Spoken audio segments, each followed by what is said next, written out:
Congratulations. I wish you the best.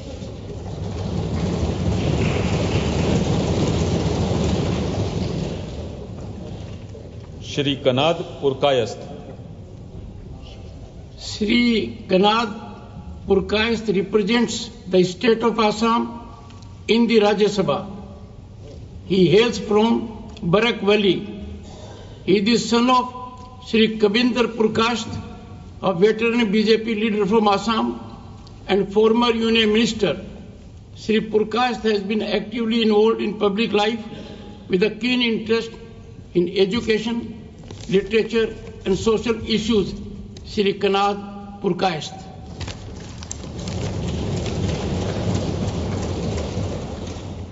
अहम कन्नड पुरकायस्थः यह राज्य सभाया सदस्यत्वेन निर्वाचितः अस्मि ईश्वरस्य नाम्ना सपे यद अहम विधिना स्थापितं भारतस्य संविधानं प्रति सत्यां श्रद्धां निष्ठां च धारयिष्ये तथा भारतस्य प्रभुताम् अखण्डतां च अक्षुण्णं रक्षिष्यामि तथा यद पद ग्रहीतुम् अहम् उद्दातोऽस्मि तस्य कर्तव्यानि श्रद्धापूर्वकं निर्वक्ष्यामि।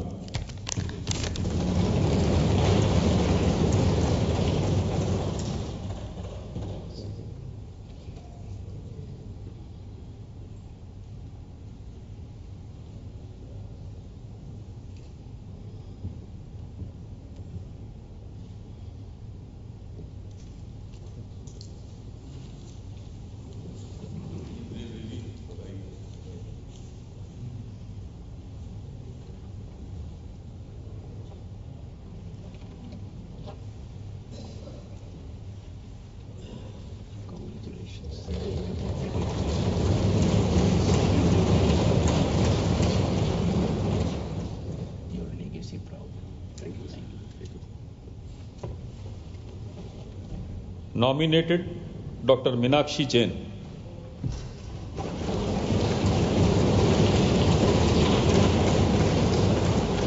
Dr. Meenakshi Jain is a noted historian and a former associate professor of history at Delhi University. Her areas of research include cultural and religious developments in medieval and early modern India. Her work in the fields of education, literature, history and political science have enriched academic discourse. In 2020, Dr. Meenakshi Jain received the Padma Shri Award in recognition of her academic contributions. Dr. Meenakshi Jain.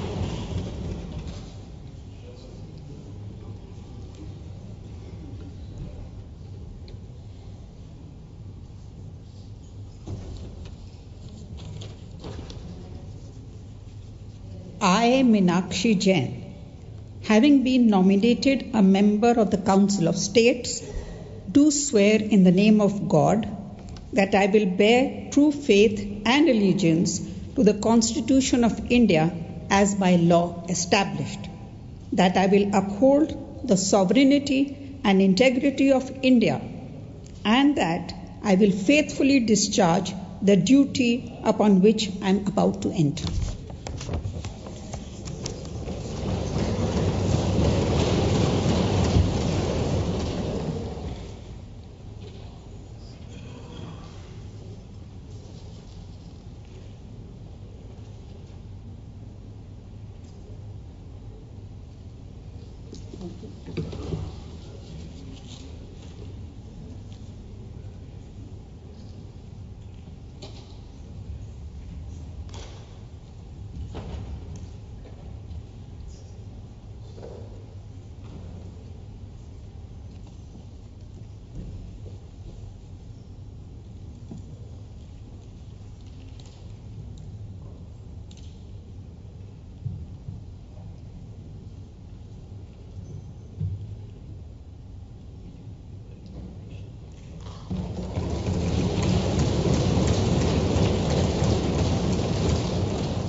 Shri C. Sadanandan Master.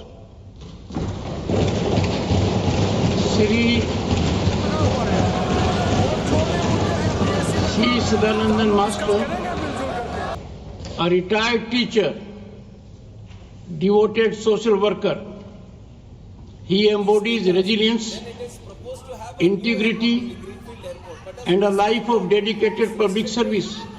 After losing his both legs in a brutal act of political violence in 1994. Without the land, you can't expand the runway also.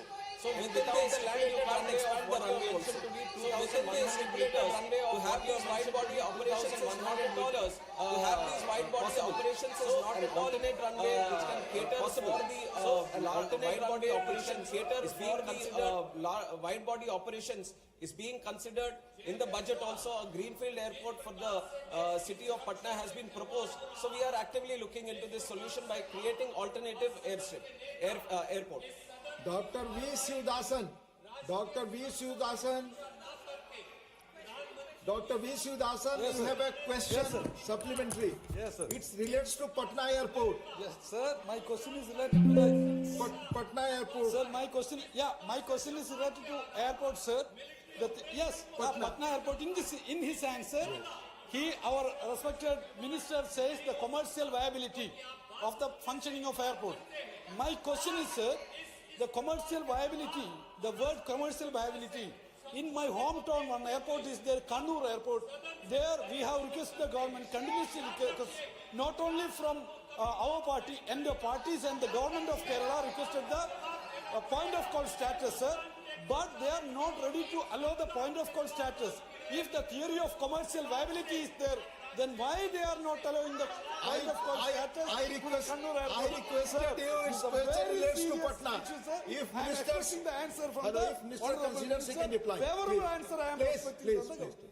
Honorable member has been time and again requesting this point of call for Kannur Airport, sir.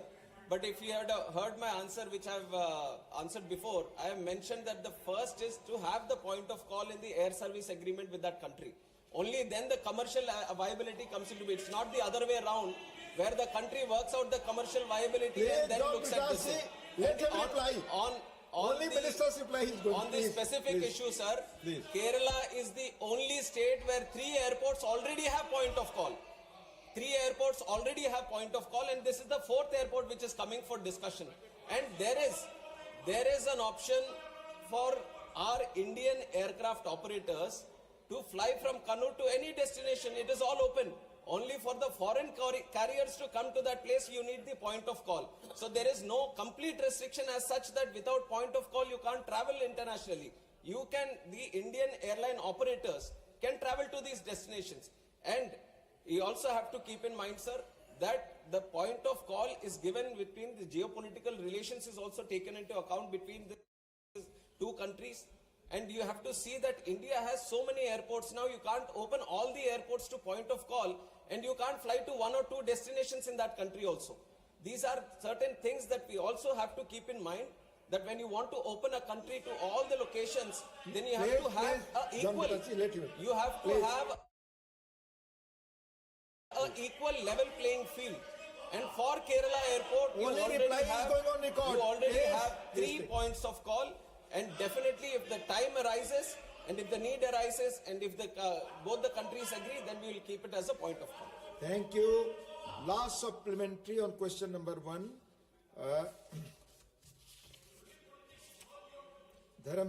माननीय धर्मशिला गुप्ता जी. धर्मशिला गुप्ता जी. आपका आभार. Thank you, sir. I am grateful to you, sir, for permitting me to ask the question. Surat and Ahmedabad in Gujarat, they are the main cities. Lakhs of people go from Bihar for employment. They are settled there in Surat and Ahmedabad. Most of them, their families live in Bihar. Through you, sir, I would like to ask and request the Honorable Minister, what is your question? Sir, I demand that there should be a direct flight. There is only 1 flight, sir, and there is a need to increase this number to 2. This is your suggestion or question? Forward it to the airlines. Thank you. So now we move to question number 2. माननीय श्री अशोक राव शंकर राव चौहान. माननीय मंत्री जी, Minister. Question number 2. First supplementary answer माननीय has been placed on Ashok the table. Shankar Rao Chauhan ji, first supplementary. Honorable Chairman, sir, the incident involving the London-bound Air India flight in Ahmedabad is extremely serious. And it is imperative to determine the exact causes of this incident to ensure passenger safety. What caused the fuel supply to the engines cut off is an issue which still remains unresolved. We all know that the Boeing 787 Dreamliner is an aircraft heavily reliant on electrical and electronic based systems. This is the background of the entire issue. And one may recollect that on January 17, 2019, a Boeing Dreamliner operated by Japan's All Nippon Airways, flying from Tokyo, Haneda to Osaka, experienced an unexpected engine shutdown after landing, suspected to be caused by a software or computer glitch. In the light of this precedent, has any clarification been sought from Boeing, the engine manufacturer, GE Aerospace, Genex, and Honeywell, which provides avionics, propulsion systems, landing systems, cockpit and cabin electronics, and various components for this aircraft regarding the Ahmedabad incidents? And also, we understand that a number of airlines world over have grounded their Boeing 787 Dreamliner fleets after the Ahmedabad air crash. So I would like to know from the Honorable Minister that is this a malfunction in the aircraft's electrical system? Could the same issue that caused the electrical failure system also have led to the interruption of the fuel supply to the engines? So all these issues come to the fore. And going by the conversation which was recorded in the cockpit voice recorder, the fuel supplies to the engine was cut off. The recorded conversation indicated that neither the captain nor the co-pilot manually cut off the fuel switch. This raises a significant question. So we would like to know from the Honorable Minister that going by the preliminary report which has just been received, what is the cause of this shutdown of both the engines? Was it electrical failure or electronic failure? Or what are the preliminary findings which would lead us to know the exact causes of these incidents? Thank you. Chairman, sir, the honourable member has asked a very serious and very comprehensive question regarding the incident that has happened in Ahmedabad. Sir, I would like to start by answering that the investigation process, which is according to the international protocol, the norms which were set by International Civil Aviation Organization, where the country, the state of operation should have their investigation body, and we have our own investigation body, which is the Aircraft Accident Investigation Bureau, which got into the investigation process right after the incident with the subject experts into the site, and they have started their process according to the international protocol, and they have involved subject matter experts, all the international necessary people who are supposed to be participating in the investigation, and they have gone through the first set of investigation process, and they have given us the preliminary report. And if you look at the preliminary reports, sir, AIB, as for the first time, so whenever these incidents happen, and if the black box gets damaged, black box is the flight data recorder, which has all the necessary information which gets recorded. And whenever there is a slight damage that happens, it was always, it came to that point, sir, where we were sending the black box outside to the original equipment manufacturer and getting it decoded from that state of manufacture only.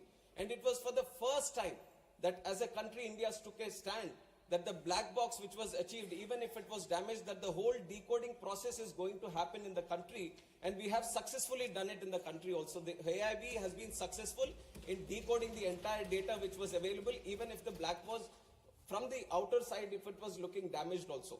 And once the AIB has achieved decoded the data, which was achieved from two different things. One was the flight data recorder, which has the data numbers, and also the cockpit voice recorder, which has the audio this thing.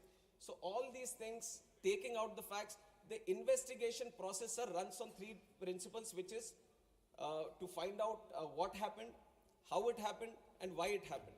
And preliminary report, it is called the preliminary report because it can't address all. What the AIB has done, in fact, through the preliminary report is to kind of address what happened.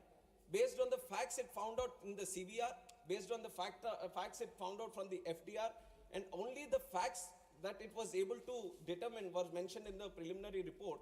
and to come out with the suggestions or to come out with the exact cause of what happened and to come out with the further future action on it can be the Boeing 787 or the series or the fuel switches and many things which have come under question, or the avionics which you have also mentioned in your question.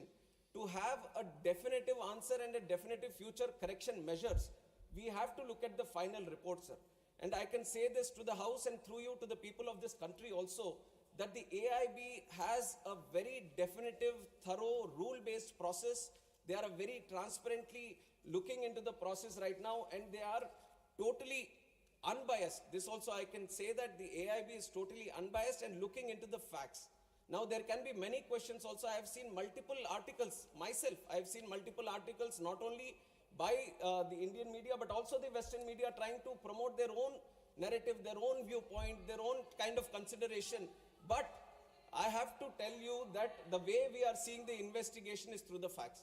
We want to stand by the truth, not what is happening with the pilots or not what is happening with the Boeing or not what is happening with the Air India or any other stakeholder which is this. We want to stand by the truth. We want to find out what exactly happened, and that is only going to be coming out once the final report has been placed. So we have to respect the process of investigation, and once that process of investigation has happened, then we can talk about what happened and how it happened and then the corrective measures.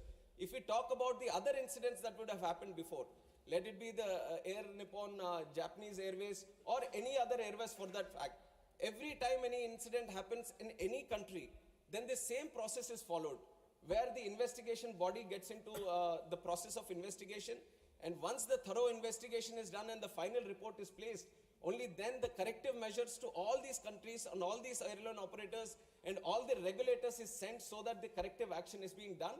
And this has happened in the previous incidences also. Wherever there was any incident happened, whenever there was a mandatory suggestive correction measures that were supposed to be done through the international protocol, it is mandatory for every state regulator to follow these and every airline operator to follow these. And we have thoroughly, without any negligence, we have thoroughly followed all the corrective and suggestive measures from the ICAO international protocol. Thank you. Second supplementary. Chairman, sir, as we are all aware that the DGCA is the cornerstone of aviation safety in our country. But as we know, that in spite of these serious incidents which have taken place in our country at this Ahmedabad incidents or the earlier whatever accidents have taken place, the DGCA is functioning at 50% of its sanctioned strength, technical strength. It's a very serious issue. I'd like to know from the Honorable Minister whether the government acknowledges this acute shortage in technical personnel within the DGCA, and what urgent and time-bound steps are being taken to fill these critical vacancies so that the regulator is fully equipped to safeguard the lives of lakhs of passengers who rely on air travel every day. We all know the kind of progress civil aviation took in the last 10 years, and I have also been time and again talking about the tremendous numbers depicting the growth that we have seen in the country, right in the number of aircrafts or the passengers that travel through who prefer air travel, or the number of airports.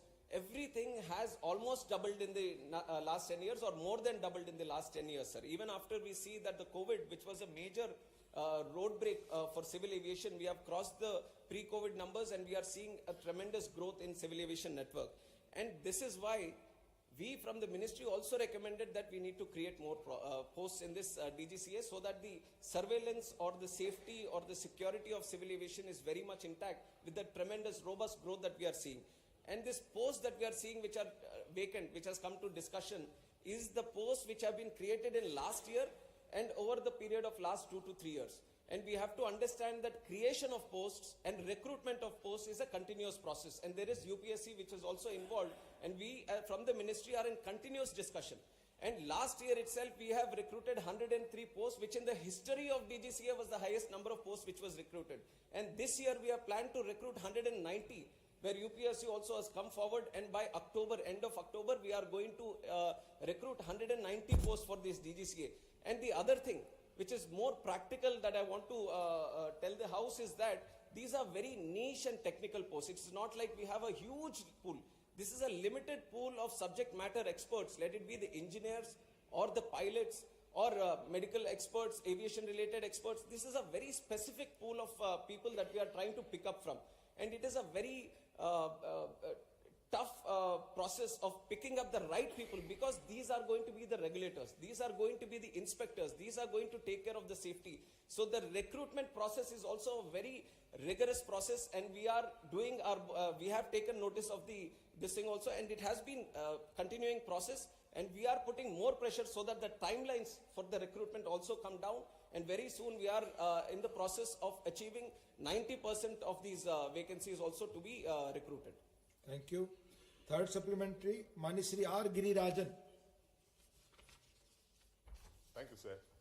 I would like to know from the Honorable Minister whether the government has formed any high-level committee and formulated any new norms and procedures to be adopted and complied during the safety audits and the routine inspections of each and every flight before the takeoff, and to provide special refresher training to ensure the physical, mental and emotional stability of the pilots are stable and fit to fly after they complete the 1,000 hours of flight.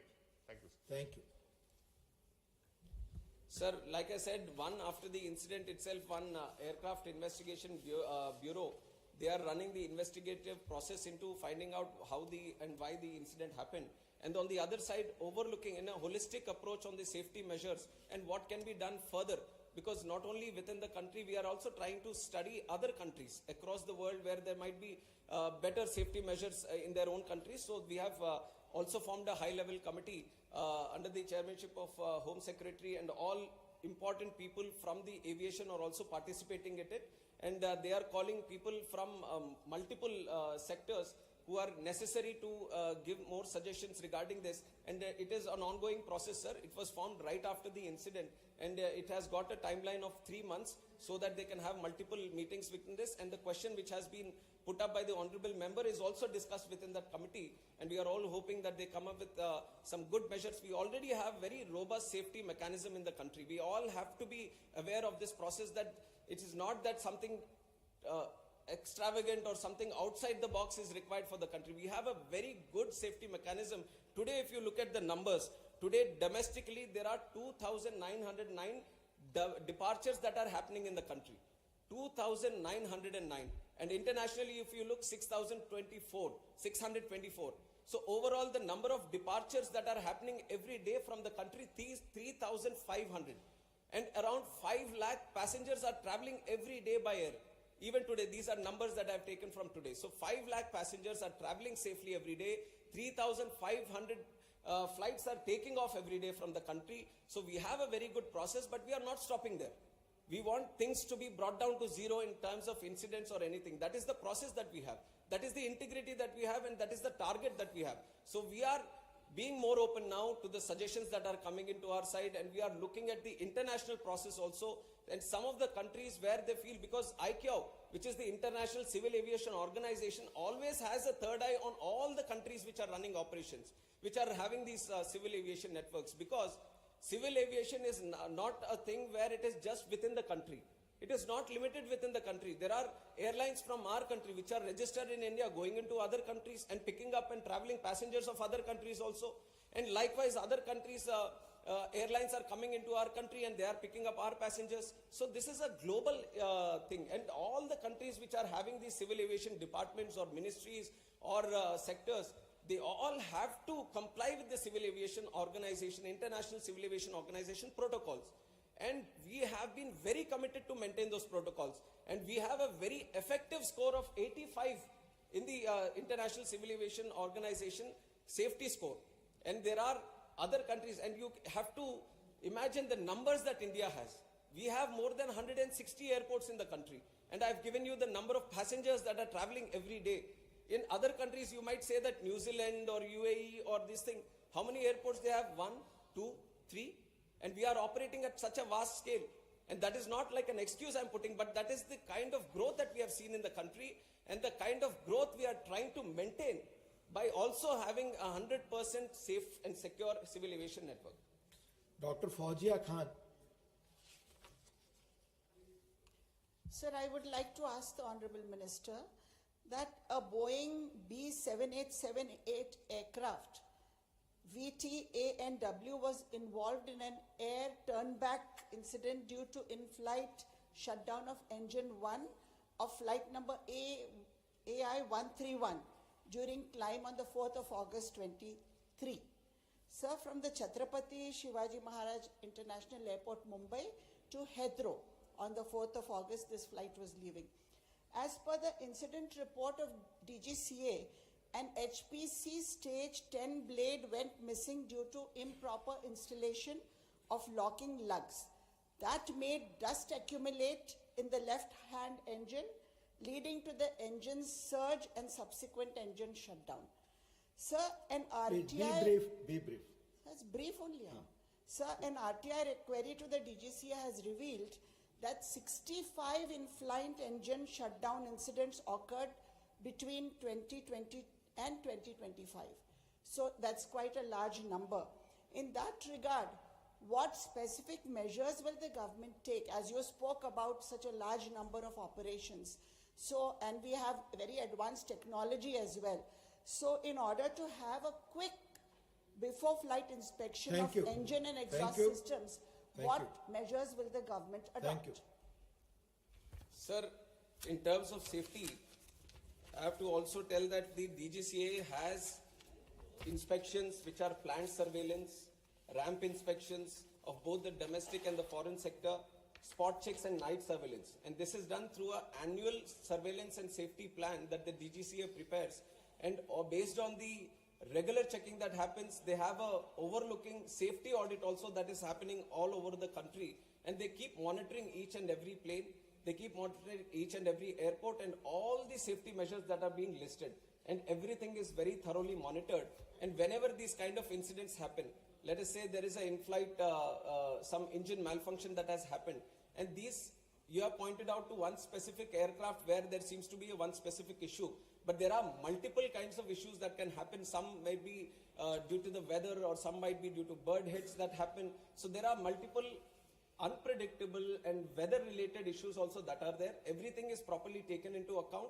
But for that, to ensure that the operations are still safe, even if it is mid-flight journey or on the ground, any incident that is happening, there is a thorough protocol. And it is not that we have invented the protocol or we have invented the safety process. There is a process that the original equipment manufacturer, suppose the Boeing is making the plane, Boeing itself has to list out what all safety measures that has to be done.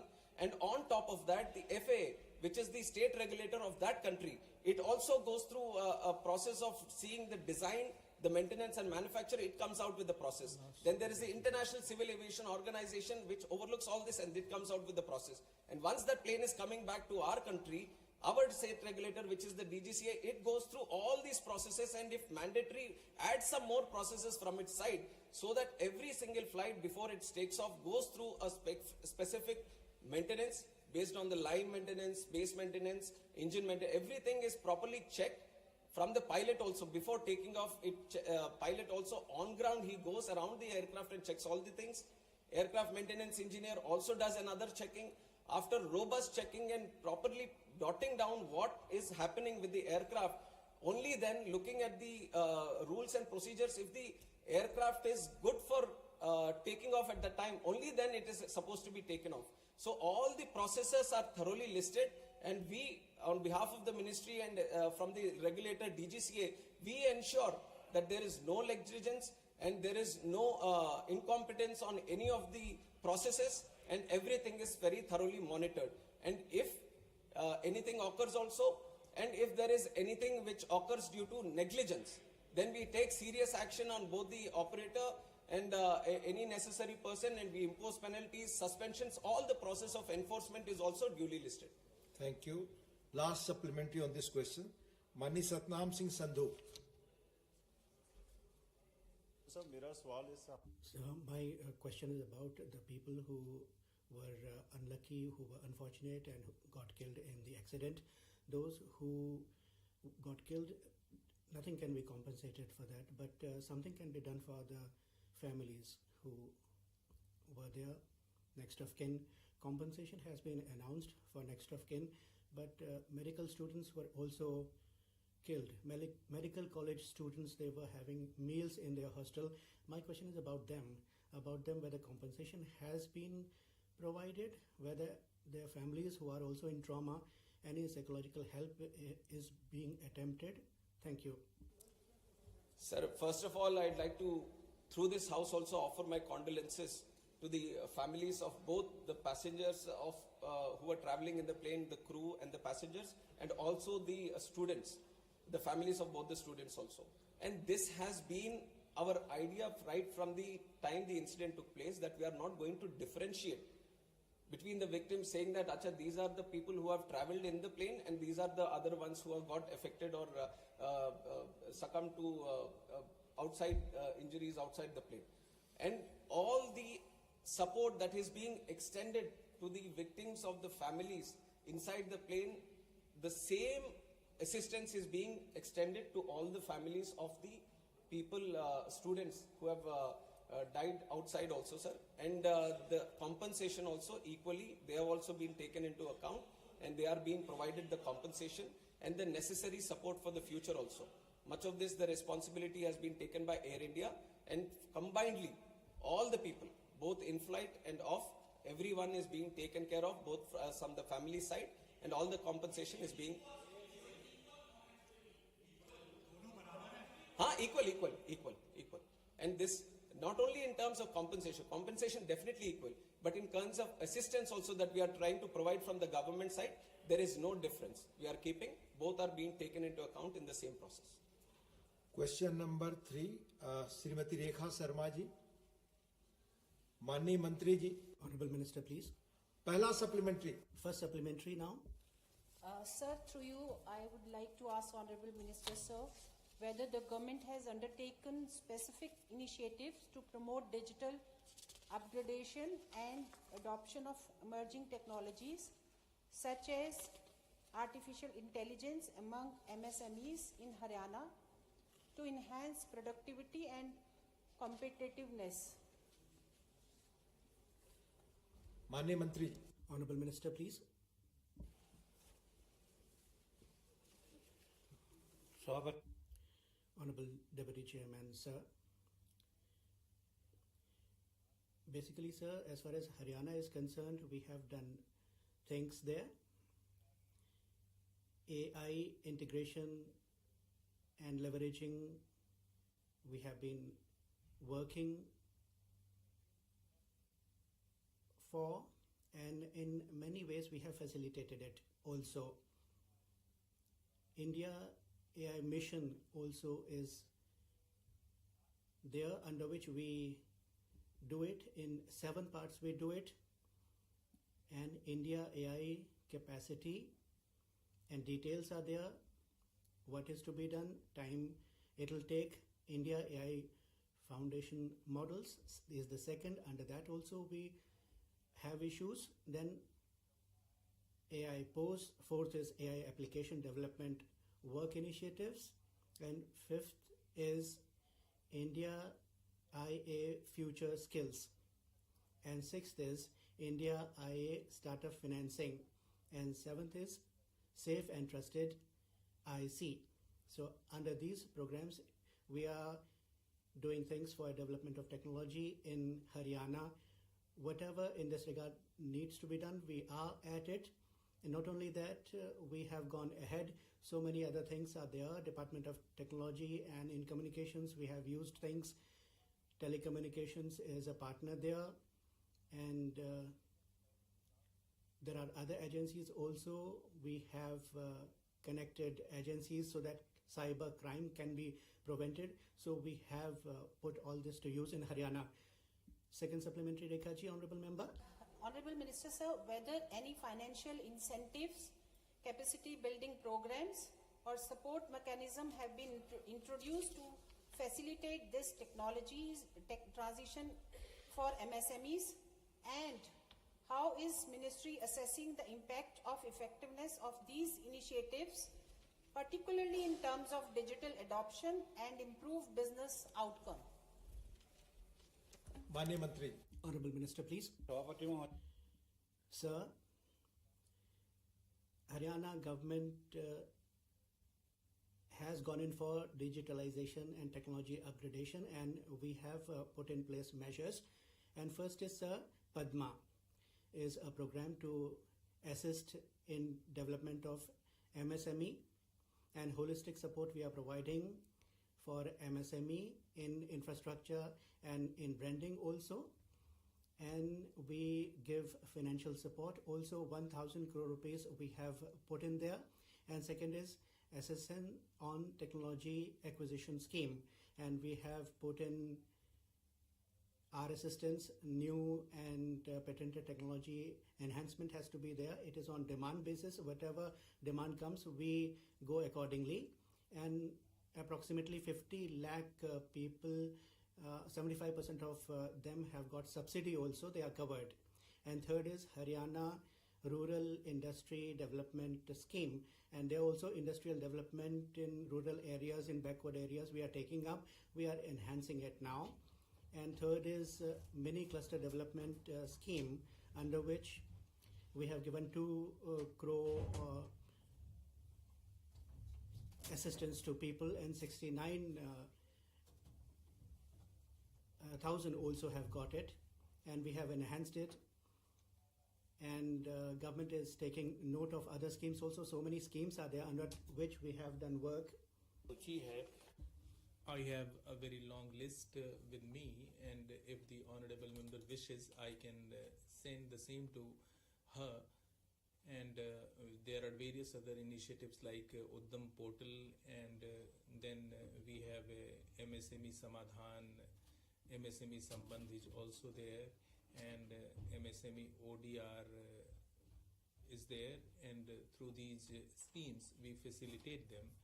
And under these schemes, funds have also been earmarked. Honorable Mahua Maji ji. Thank you, Deputy Chairman, sir. Sir, my question relates to Jharkhand. In Jharkhand, human trafficking was at very high some years ago, and the current government is rescuing the women who are the victim of human trafficking, and for them various schemes have also been launched. The World Bank has also appreciated the Johar scheme. Sir, I would like to know from the Honorable Minister that in order to promote Jharkhand, what kind of AI initiatives are being taken by MSME Ministry? So the question especially relates to Haryana. Therefore, I have all the information pertaining to Haryana, and with regard to Haryana, I can give you all the details that in all the technical institutions we have special provision for women, and similarly if the question relates to Jharkhand, I can give the information to her also. You please inform the honorable member. Question number 3. Question number 3 here, sir. So must be Please. question number. It's 3rd. I can show you. Please. Just if somebody. Please take it. Mania Kiran Chaudhary.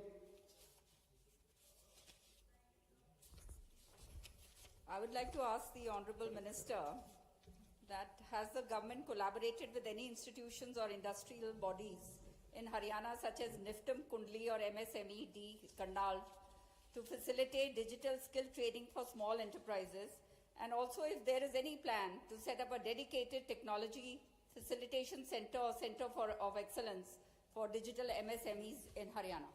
Thank you.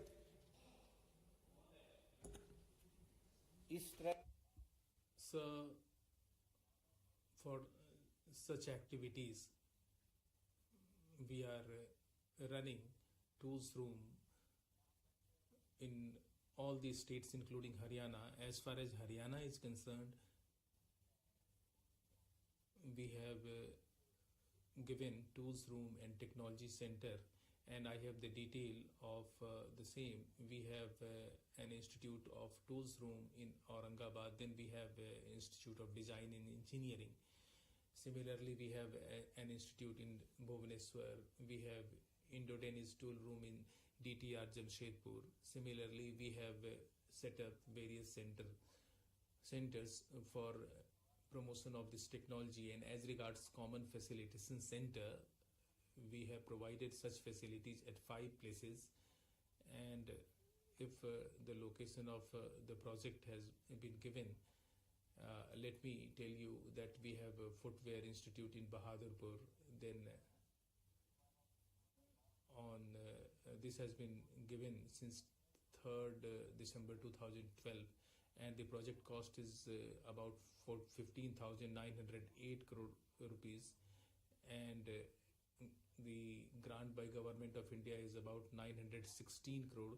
We have a printing cluster in Karnal also, sir. It will take some time to provide the detail, but I have the detail with me, and I can give her all the details. And as I have spoken about clusters, we have one cluster, food cluster in Bahadurgarh, then we have printing cluster, then we have another cluster in Yamunanagar, then we have plywood cluster in Yamunanagar. When these clusters have been started, all this information has been indicated in this. And as far as the State Technology Center of Haryana is concerned, I have already informed the House that we have taken initiatives for setting up a technology cluster in Rohtak, and very soon we would be able to complete that.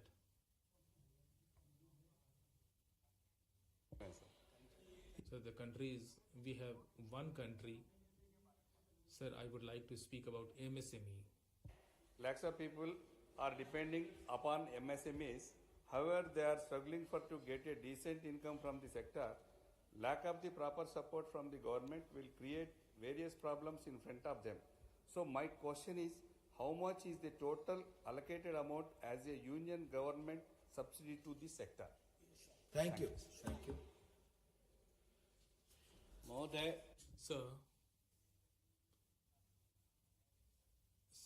in a way, MSME has 3 organs.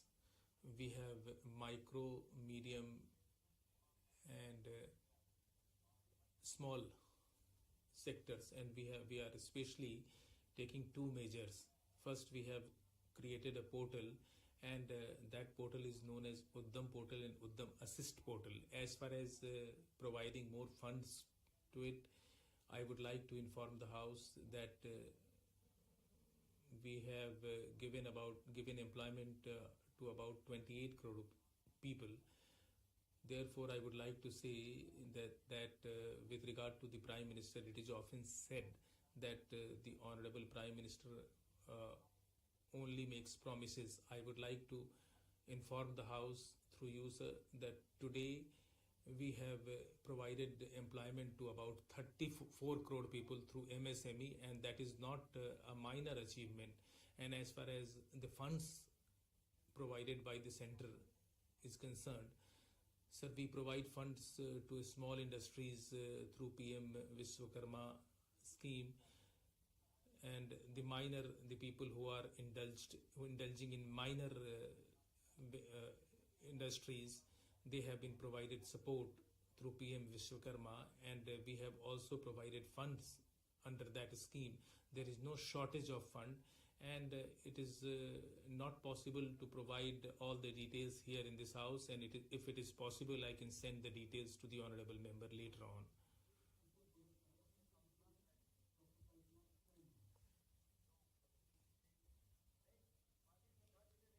Honorable Chadha ji did not take his supplementary.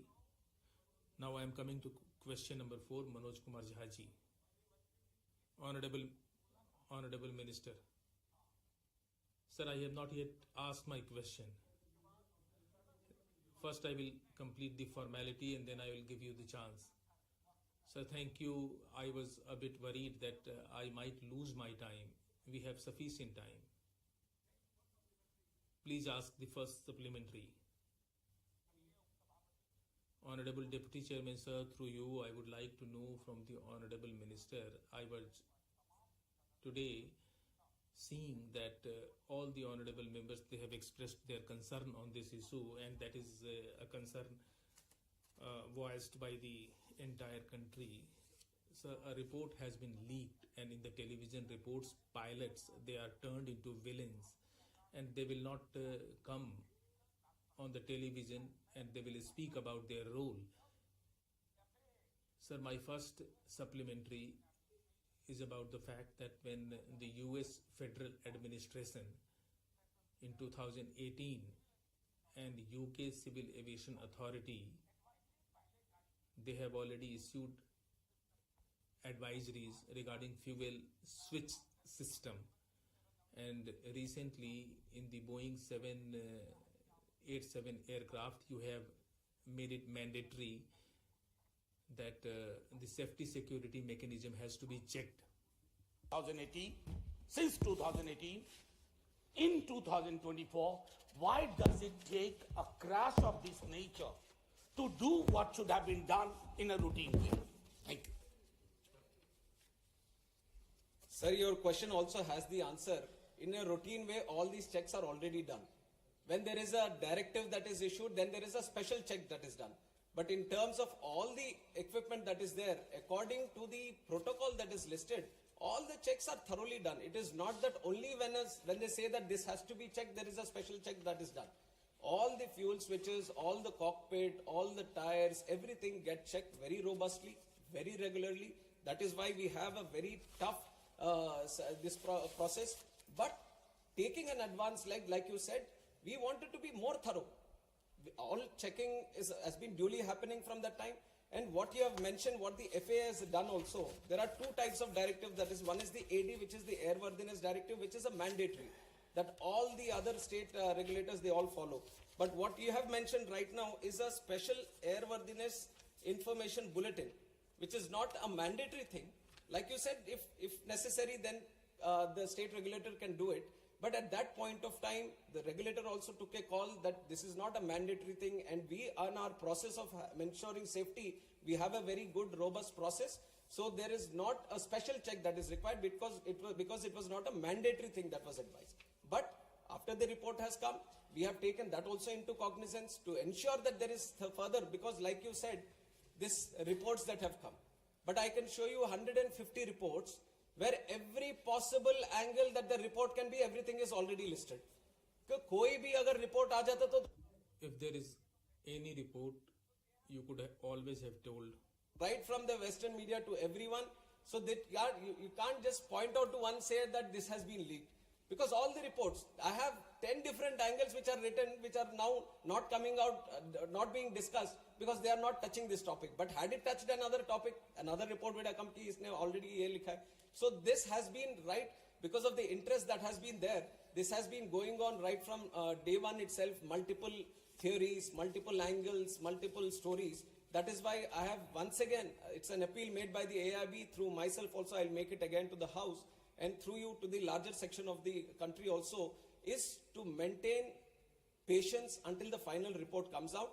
And we want the truth to be coming out, and we have to give that much space for our AIB also to work. And that is what I request. Second supplementary, Mani Jhaji. Thank you, Deputy Chairman, sir. When I said that you already had these reports and advisories with you, and he told me that my question itself has the answer, and an unfortunate irony, not a plain statement. Having said that, thoda background. Sir, I was going into a background. Of you, my friends here, that the duopoly, this Airbus, Boeing, we are aware at the global scale. Let's not get into that. What is important? The in-house mechanism, nearly 50% of sanction posts in DGCA are vacant. Doesn't it affect DGCA's capacity? Particularly, I repeat, particularly when during the search, during the investigation, many newspapers reported this, that why such anomalies, aisi visangatiyan. These anomalies only come out when we have a tragic accident, and only then we spring into action. Been created because it was a request from the ministry. Now with the growth that we have seen in civil aviation, we wanted more people within the DGCA. And these posts have been posts have been created in the last 2 years only. And the process, right, it's not that when you say that why are they vacant, it is not that we have stopped from recruiting. Right from the day they were created, we have started the process. It is a continuous process. It has to go through various cycles of recruitment also. And the only thing that I wanted to mention so that everyone knows a little bit about what is happening in this recruitment is that this is a very specific pool of people that we are trying to recruit. It is not that we have extensive pool of people. These are subject matter experts, especially in aviation. We are trying to pick up senior people that we are trying to pick up and who have a demand internationally and in other wings also. And we have a lot of people coming in from Air Force and they have their own preferences also. So there is a limited pool that we are trying to work with, and we have done every single, in fact, we have put in more effort to do this. That is why I have also mentioned that in the last year, 103 posts which have been recruited was the highest ever. Because we wanted to speed up the process, we wanted to ensure that DGCA, the posts that are created is well equipped and it is full of the people that have to be recruited and no vacancies. It is an ongoing process. This year we are committed to take in 190 more. And also in the future, all the posts are being worked out in such a way that no vacancies, the situation of no vacancies does not arise. For supplementary, Mani Sanjay Singh, not present. Mani Sri Raghav Chadha. Thank you. Thank you so much, sir. Sir, India's civil aviation sector is booming, no doubt. But it appears that the regulator, the DGCA, which is the backbone of the sector, is cracking up under pressure. I say this because it is understaffed, it is underfunded, and it lacks autonomy. Sir, Parliamentary Standing Committee की report बताती है कि The report of the Parliamentary Standing Committee tells us that in 2024, in technical posts, I am not talking about overall vacancies, there were vacancies of 55% in technical posts. And what is their role? Their role is air safety inspection, pilot licensing, aircraft maintenance, and airworthiness. So this is not shortage. This is really, this is in fact a crisis. Sir, I am coming to the question. skies. तो मेरा माननीय मंत्री. Therefore, I would like to know from the Honorable Minister through you, sir, that first, DGCA, then we have SEBI and TRI. On the similar lines, we cannot convert DGCA into a statutory body, and by what time technical vacancies will be filled up? That the DGCA is not under any kind of pressure. It is operating with utmost seriousness, professionalism, and all the requirements that are there that actually strengthens it according to the International Civil Aviation Protocol. At this moment that you're seeing, I've already explained it in a couple of questions also, the situation is that the posts were just recently created. And like you said, when it comes to the technical posts, you need that right technical capabilities people only to be sitting in those posts. And when you look at that kind of experience, that kind of situation, then obviously the pool which is limited makes it much more difficult to engage these people. And these are people who are having to regulate the safety, which is of the prime most importance. The whole fundamental pillar for the growth of our civil aviation sector has been the safety and security of the people and the operations. So keeping that intact, the process itself has so much technical this thing that it gets little difficult, but we have been trying with the UPSC and other people also to engage the right people so that the timelines which takes for it to engage these people gets reduced. And Honorable Member has also talked about the budget. We have seen in the last 1 year also the 10% increase in the budget is there, and accordingly whenever required, definitely your suggestions have been noted, and whatever best can be done to assist DGCA to be more powerful and more engaging in terms of ensuring the safety, we will be doing it from our side. Mania Priyanka ji. Thank you so much, Honorable Chairman, sir. Sir, there comes a moment in time, when we keep our politics aside, and this particular air crash gave us that moment for even civil aviation to understand the challenges and the loopholes that exist. Sir, my question is very specific, which I've written to the Honorable Minister about.